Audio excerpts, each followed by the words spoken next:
Have you ever sat quietly at night and thought, Ya Allah, will you forgive me? Will you count me among the good, even with all my flaws? ربنا فاغفر لنا ذنوبنا.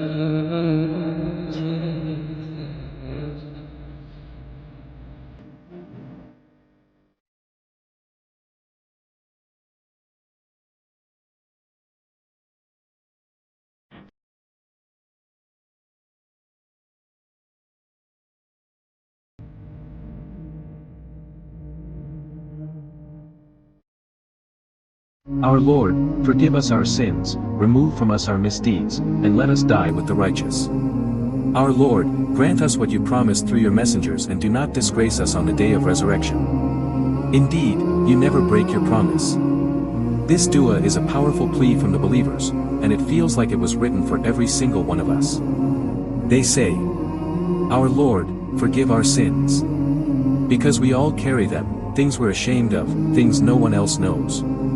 And remove our bad deeds. Not just forgive, erase them completely. Wipe the slate clean. Let us start again. And let us die among the righteous. That's the dream, to leave this world not in regret, but in hope, among people who pleased Allah. And then the final part hits the heart even deeper. Our Lord, grant us what you promised through your messengers. That promise of Jannah. Of safety. Of seeing Him. And then. And don't humiliate us on the day of judgment. Imagine that fear, standing before Allah, hoping your sins don't destroy your eternity. But they end with hope. Indeed, you never break your promise. That's the heart of this dua. Yes, I've sinned. Yes, I'm scared. But Ya Allah, you always keep your promises. Comment Ameen if this dua speaks to your heart.